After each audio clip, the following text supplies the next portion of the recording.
Hello, അസ്സലാമു അലൈക്കും. എൻ്റെ പുതിയൊരു വീഡിയോയിലേക്ക് എല്ലാ കൂട്ടുകാർക്കും സ്വാഗതം. ഇത് 2-3 വർഷത്തിൻ്റെ അടുക്കയായ കാന്താരി മുളകാണ്. അതിൻ്റെ മൂടും വേരും കണ്ട വാമിട്ട് നട്ടാൽ നല്ല വേരോട്ടം ഉണ്ടാവും. അപ്പോൾ അത് കാണിക്കാൻ വേണ്ടിയാണ് അത് ഞാൻ കാണിച്ചത്. ഞാനിന്ന് വലിയൊരു മനോവിഷമത്തിൽ ആണ്. രാവിലെ വാടകക്കാർ വന്ന് നമ്മളെ മാറാൻ പറഞ്ഞു. ആ ഒരു വിഷമം മനസ്സിൽ കരുതി എൻ്റെ പച്ചക്കറിയുടെ ഇടയിലോട്ട് ഞാൻ ഇറങ്ങിപ്പോയി വെള്ളം ഒഴിക്കാമെന്നും പറഞ്ഞ്. അങ്ങനെ വെള്ളം ഒഴിക്കാൻ ചെന്നപ്പോൾ അതിൽ 2 മുഴുത്ത വെണ്ടയ്ക്ക നിൽക്കുന്നു, ഒരു വഴുതന നിൽക്കുന്നു, പച്ചമുളക് നിൽക്കുന്നു. അപ്പം അതിനെയൊക്കെ ഞാൻ പിച്ചിയെടുത്ത് വെള്ളം ഒഴിച്ച്. അപ്പം ഇത്രയൊക്കെയാണ് എനിക്ക് കിട്ടിയതെങ്കിലും എൻ്റെ മനസ്സിന് എനിക്കൊരു വലിയ സമാധാനവും സന്തോഷവും എൻ്റെ ഈ പച്ചക്കറികൾ തന്നു.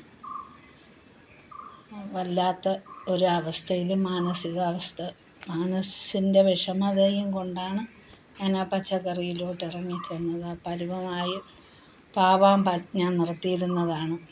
മൊത്തവും വിളവെടുത്തിട്ട് 2 മുളക് ഞാൻ പാവാൻ നിർത്തി. അത് ഒന്ന് പഴുത്തത് കിളി കൊണ്ടുപോകും. അതുകൊണ്ട് നമുക്കതിനെ കിളിയോ കാക്കയോ കൊത്തിക്കൊണ്ടുപോകും. അതുകൊണ്ട് അതിനെ പിച്ചിയെടുക്കുക. അപ്പോൾ അതും പിച്ചിയെടുത്ത് കുറച്ച് മുളക്, കുഞ്ഞു മുളക് അതും പിച്ചി. അതിലും ഒരു പഴുത്ത മുളകുണ്ടായിരുന്നു, അതും ഞാൻ പിച്ചിയെടുത്ത്.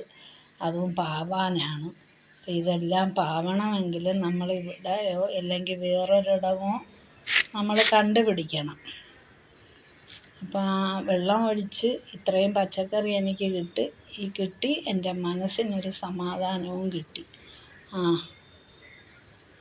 നമ്മളെ പടച്ച റബ്ബുണ്ട്, എന്തെങ്കിലും ഒരു വഴിമാർഗം കാണും. ഇതൊരു കുഞ്ഞ് പച്ചമുളക് തൈയാണ്. അതിൽ ഞാൻ ഈ പിഴുത് മാറ്റിക്കളഞ്ഞില്ലേ, അതിൻ്റെ ഒരു കാന്താരിയാണ്, അത് പച്ച കാന്താരി. അതിൽ നിന്നൊരു തണ്ടൊടിച്ചെടുത്ത് ഇതിൽ ഞാൻ വെച്ചിരിക്കുകയാണ്. അത് കിളിച്ച് സക്സസ്സായ ഞാൻ നിങ്ങളെ കാണിക്കും, നിങ്ങളുമായിട്ട് ഷെയർ ചെയ്യും. അപ്പോൾ ഇത്രയൊക്കെയാണ് ഇന്നത്തെ എൻ്റെ വീഡിയോ. എല്ലാവരും ഷെയർ ചെയ്യണം.